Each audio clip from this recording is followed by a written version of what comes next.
heard Sarah mention Romero a few times this stream. I want to talk about his Instagram post that he made post the... Which one? Which one? Yeah, exactly. All of them, I guess, one by one.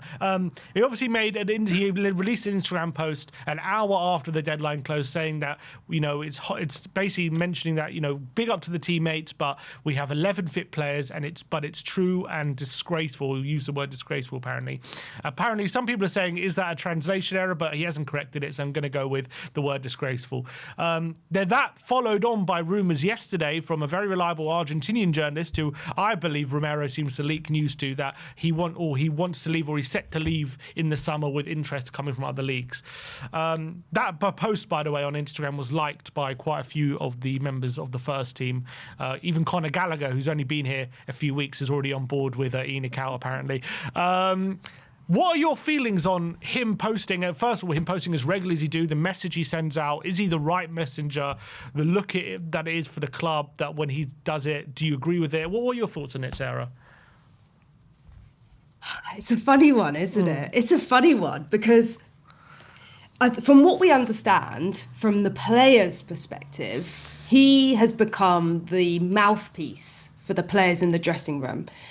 And it's almost as if what I'm reading this as is that he's got nothing to lose. He's got nothing to lose, and so he can say what he wants. And I think that might have come about because when he renewed his contract, he was probably given promises. You're going to be captain, we're going to reinforce, we're going to strengthen the squad.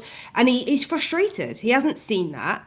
He's frustrated for his teammates. And the irony being that those guys are the guys who have been signed, who are playing for the club. So there is a certain irony in that. You're almost implying that your fellow colleagues aren't good enough to do their jobs either. So on the one hand, you've got, I get it, and I think it's good because he's showing fans that he's fully COYS. He gets it. He's Spurs. He understands it. He can see the frustrations. He was one of those players who was commending Ange after he got sacked. He's been here, 5 seasons now? Four out of those 5 seasons, he's missed Christmas games. He's missed Christmas Day. I don't know. Maybe that's a coincidence, but something seems a bit fishy to me. That coincidentally, I didn't know that. Every season, coincidentally, he manages to get suspended or get a red card, or get magically ill around that time. And look, there might be some coincidence to it. There might be something strange. He's clearly COYS. He's clearly coming out. But ultimately, the reason why he's doing it is because he's got nothing to lose. Because if the board throw him under the bus and they say, look, you're damaging our PR, reputation, you need to get out of the club, he'll say, no problem. Get me out my contract then. If you want me out, buy me out my contract, let me go. And so he's got leverage and he's showing that. And I also think there has been something to him having these suspensions. He scored 3 times this month and an assist, and he is proving his point. And I also think that Frank is making him the main man. Frank is making him the hero in this story because they've been practicing set pieces, and they've been making him the target man. They've been channeling that frustration and that anger onto the pitch. And you can see the players sort of rallying around Romero a little bit. So I think it's got this positive effect in the sense that, he's putting pressure on the board and showing his position. The downside of that, and there's always a flip side to these things, is that it does cause disruption behind the scenes within the dressing room if players are unhappy, if they're unsettled. And I think that's part of maybe why we're also seeing this sort of mistakes happening on the pitch and the fact that they're not gelling. Maybe there's something going on as well, sort of in the dressing room because they're unsettled as well. But look, he's always going to speak out. He doesn't care. He's got nothing to lose. The guy's going to leave. And look, it's no coincidence that last night we heard that he was leaving this summer. I mean, come on, it doesn't matter who planted that piece of news. Romero don't care. What does he care? The clubs will be in for Romero. He will not have a problem getting signed by any other club. Do you think, Stel, is it a coincidence we start hearing reports from a reliable Argentinian journalist yesterday that he wants to leave in the summer? Do you think that's Romero putting even more pressure on the board after his statement? Or is it just maybe a convenient timing from the journalist to maybe try and get ahead of the story? What do you think was the cause of it? Do you think Romero leaked something? Well, first of all, I don't believe journalists. My take on journalism. They say 25 things, one thing's right, and they own it, and they dismiss the other 24 things they got wrong. God knows. I mean, I the way I am with Spurs is I don't really pay too much attention to what they say. I look at what we actually do. So I'm not a big fan of transfer windows, for example, because show me what we actually sign, not who we're linked with or who we're in discussions with or all this kind of conversation. What I did find telling is that he didn't edit his post this time around, because last time he had to edit it, didn't he? He had to change some Took some out the parts. word lies. He took out the word lies. So yeah, so Sarah's probably right that he doesn't give a It's shit. ridiculous. And do you know what the funny thing is? We watch Romero sometimes in games, and sometimes he has absolute blinders, and we're like, wow, World Cup winning defender. And sometimes he's the kind of player where his ego just takes complete control of him, and he thinks he can master every point on the pitch, and he goes out of position, abandons all tactics, and then we lose games. And then we're like, hang on a minute, how are we conceding so many goals? And he's part of that problem. You know, he is part, he's culpable. You know, you can't turn around and blame the team for conceding goals when you're the main man, the captain on the pitch, who's like manning the defense, the line of defense. You know, so he's a player of two halves for me. He's good, but I don't know if he's as good as some fans think he actually is. I do think he's a lot of a liability sometimes. Do you know what it is with Romero though? I truly believe he does love the club, and he does want the best for the club. And the amount of times he's stepped up and scored a winning goal or equalising goal for us or saved us this season, you wouldn't do that unless you cared. You wouldn't put yourself out there like that unless it meant something to you. I just feel he's going through what Harry Kane went through, where Harry Kane, he didn't want to leave Tottenham. He had an affinity with the club and it meant something to him. But in the end, Kane said, I can't do this anymore. And I think Romero has just got to that point, like Harry Kane did, where it's just that, get me out of here. You guys don't get it. Carry on doing what you're doing, but I feel I can do better by leaving Tottenham. I wish I could stay here and do good with you, but you don't have the same ambition as what I have. And I remember when Harry Kane left the club, fans were saying, if he wants to go, let him go. And I couldn't believe we were thinking like that. We should have fought tooth and nail to keep him. And then when Harry Kane goes, 6 months later, everyone's saying, oh, look at all those goals Harry Kane's scoring. Oh, my God, look how good he is. Why? Oh, my God, we miss him. And I think people aren't going to realise what Romero does for us until he's gone. But I do agree with you. He does have bozo moments in him where you think, mate, that's your fault we lost today. Like, you have cost us. That comes with the package. That's Romero. But I think he does care about the club a lot. And I think that cup final in Bilbao, you know, he won man of the match that day. He was never losing that game. Never. He wanted it. Yeah. He's a big game player. He's a big game player. But then you don't show up against Burnley. You don't show up. Well, he wasn't playing West Ham, but was he playing West Ham? He scored. He scored. So, yeah, that's true. Yeah, so it's like a player of two halves. I mean, look, I think we can upgrade on him, but look, it would be still sad to see him go. It would still. Sarah, can I ask you a question? Wouldn't you prefer that we buy another quality centre back that can compete with Romero and push him to improve to get back into the team, and then that way we actually build a squad? Because that's what, and I don't want to mention it because I can't stand them, but that's what Arsenal have done. They've got competition in every position. Because my fear is we let Romero go, right, we've got to get a replacement. But then the squad suffers because we've let a good player go rather than add another good player to create healthy competition. Because at the moment, if a defender gets injured, it's Ben Davies, Dragusin, and it's a big drop off from Van. Well, you've got Danso. I think Danso is solid. I think he's got better character than Romero. I don't know if he's a better player, but he certainly brings a lot to the dressing room. Danso, he's less disruptive for sure. And then you've got Vuskovic coming through, and I think you've got Dragusin, but Dragusin's not a left-sided centre back, right? So that was, I think, part of the Robertson thing, because he was a left back, and as players get older, maybe he adapts into that sort of left-sided centre back role.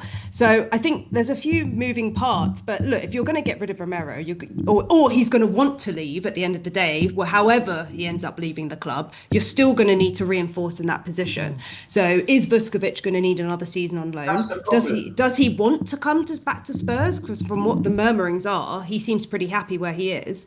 And potentially is Danso someone who could fill in that role? What we've seen of Danso, look, he might be out for the rest of the season, which is a huge shame for him. So actually it might be that we don't have cover for him, and then you have to play Dragusin on that right side. So this is where all the holes start to emerge. And then at the end of the season, you're in a position where can you afford to sell Romero? But at the point of speaking, assuming Danso's still in the squad and he's fit, and you bring in one more player, you probably could do it. But that's planning. Danzo's not the level of Romero. Danzo's not the level of Romero. Danzo's a very average centre-back. He's good in the air, but he doesn't get you goals. He's not good at playing it out from the back. I think technically he's very vulnerable. For me, Romero is levels above Danzo. I don't think Romero is world-class, but he's levels above Danzo, in my opinion. I would rather we keep Romero, keep Van de Ven, and add another top centre-back to compete with Romero or compete with Van de Ven and create healthy competition because, I can't remember a time when Spurs have had 16 to 18 players that could all slot in comfortably without a dip in performance on the pitch. I've never known Tottenham under this ownership to have 18 players where you say, oh, it's okay that Van de Ven's injured because this guy comes in. Oh, don't worry. It's all right that our striker's injured because this guy comes in. Or, oh, it's all right if the right back's out because this guy comes in. If you lose Romero, it's a continuation of that problem, in my view. Yeah. I don't think the question is if we're going to lose Romero. I think the question is when we're going to lose Romero. And people are saying in the comments, Danso's not as good as Romero. I agree with that. But the reality is he's not going to want to stick around, the same as Van de Ven. There's a reason why he hasn't renewed his contract. So if that is the case, then you need to be long-sighted. And if you're saying Danso's not good enough, then you need a better centre-back. And this is what I'm saying, is Vuskovic the guy to fill that hole for our future? Is Danso enough for the now and then you bring Vuskovic in, or does he need a season out, or do you bring in someone else completely? So there is some building there, but is it enough for where we want to get to? That question I think is out for the jury, but I think Romero goes regardless. Yeah, I think so as well. I think when it comes to how good he is, I think for me, like Romero's is one of these players, when he's locked in and he's completely on his game and focused, he is a phenomenal, one of the best centre-backs in the league. I think he's that good when he's locked in. That's why, and I think, but because he's always going like 100 miles an hour, he's so proactive, he's whacking into defenders, he's looking to win the ball all the time. As soon as he's off his game or his mind isn't 100% right, he starts to very easily make mistakes and get caught out and maybe lapses in concentration. It's very similar. I remember when Mourinho was talking about Paul Pogba, he said his ability and his the player he is, he's one of the best in the world, but he can't seem to sustain it over a long season. And that he said that's why Pogba went to the World Cup. He said I wouldn't be surprised if Pogba goes to the World Cup and is player of the tournament, because he's going to be in a World Cup camp, like locked away, just focusing on the game for 1 month, and he can probably sustain his performance to a very, very high level for that 1 month. And Pogba went on to win the World Cup. I think that's what we see is similar with Romero. I think when Romero goes away on international duty and for these international tournaments, he's got no distractions. He's not thinking about ENIC. He's not thinking about anything else. He's not thinking about the manager. He's got, I'm proud of my playing for my country. I've got good players around me. I'm completely locked in for a whole month. And we see him put phenomenal performance after phenomenal performance. I think he's won every international tournament he's played in for Argentina. He's incredible for them. But when it comes to Tottenham, you've got all these distractions. We're not competing in the level we should be competing as a club. We've got different managers. We've got the ownership, which is obviously a source of frustration, and it's led to all these different distractions in his head, and he can't sustain the top level performance I think he's capable of. But Stel, what do you think to Sarah's point when we're talking about Romero, what he said on Instagram, seeping into the dressing room, causing distractions? As we've said, there are first-team players liking his post. So it seems to be a common sentiment in the dressing room about the frustrations with at the board level. So how do you, but as like a fan, if there is stuff seeping into the dressing room and causing either unrest or causing a distraction, maybe leading to a dip in results, I don't know if you can blame it on that specifically, but if that is part of it, like us as fans, obviously, we expect the players being paid very well to try 100% and give their all and not be focused on winning and putting in performance for the manager and whatever. If they're being distracted by their frustrations about the board, as much as we're frustrated for the board, should that be understandable from a fan point of view? Because at the end of the day, we go to football to watch our team do as best as they can. So how can we reconcile those two things, understanding his frustrations, but also not wanting it to affect the dressing room in that sense? So I think this divides fans. I think you're either going to sit in the camp of, well done, Romero, love it, you're one of us, or you're going to be very unprofessional. What are you doing? You should do that behind closed doors. I think you're going to sit in one of those two camps. I sit in the camp of, well done, Romero. If there's problems in the club, which we all as fans can see, and it's not being addressed, I want someone to whistleblow it. I want someone to come out and say, there's a problem here. They're not what they say they are. There's something wrong. I'm calling it out. I want someone to do it, right? Others might say that makes it worse. That creates a toxic atmosphere. It makes us a circus. Sorry, Spurs fans, but we are a circus. We're an absolute joke. We're 14th in the league. We crashed out the Carabao Cup and the FA Cup. We're not going to win a trophy this year, I don't think. And as much as we are being a little bit more attacking in the last 4 or 5 games, we're not winning games. We're not winning games. There's a problem at this club. That window just now, there's not one Spurs fan that's happy with that transfer window. The fact that Lange had to come out and make a video is to address that they know the fans aren't happy. So how do we fix the club? How do we, as a fan base, get some kind of change or a level of respect back to our football club unless someone makes a move? Someone's got to do something. We've tried with the protests, they're not working. Fans don't want to protest. If a player's prepared to speak up and make it a conversation, which he has, every YouTube channel is now talking about it. Sky Sports, TalkSport, TNT, Peacock, they're all now talking about Romero's comments. That's the whole point, isn't it? But the point I'm trying to make to you, Stel, the point I'm trying to make is if Romero, he's clearly talking on maybe behalf of a lot of the players, and as Sarah said, maybe he's talking with an effect of having nothing to lose. But if his attitude towards the hierarchy, which we understand, is causing disillusionment from the players towards the club, how do we reconcile that when we're expecting these players to give their all to this football club to try and get results? But if they're disillusioned with how things are run at the very top, is there a fear that that is going to cause, the players to be distracted, put it that way? No, because it's down to the individual. I'm not going to feel a certain way just because you said it. I'm going to make up my own mind. At the end of the day, they're individuals. No, okay, but they're liking the comment. They seem to agree, right? They seem to agree with what Romero's saying. Well, if they agree with what he's saying, it's because what he's saying is true in their eyes. So behind the scenes, it's already a problem. Behind the scenes, it's already a conversation. All Romero's doing is putting it out there and saying, yeah, we acknowledge you fans, there's a problem. I think, look, I get where you're going with it. Is it disruptive? Is it going to unstabilize us on the pitch by doing this? I go back to what I said to him. We're already a mess.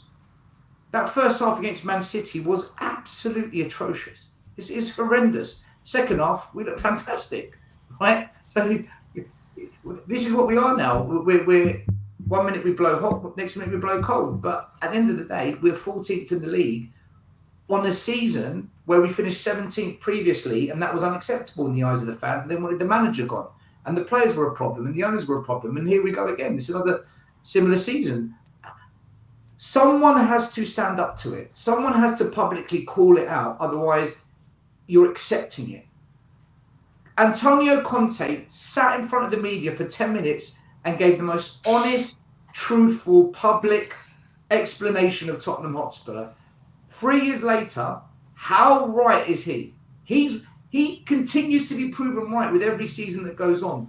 All Romero's doing is doubling down on what Conte said. That's all he's doing. And yeah, maybe he is engineering a move out. Maybe Romero's doing it as well so that he does get that exit. But you know what? If he wants out for a reason. It's because he doesn't believe this club is going to give him what he wants, just like Harry Kane did, Berbatov, Modric, Carrick. I could go on and on and on and on.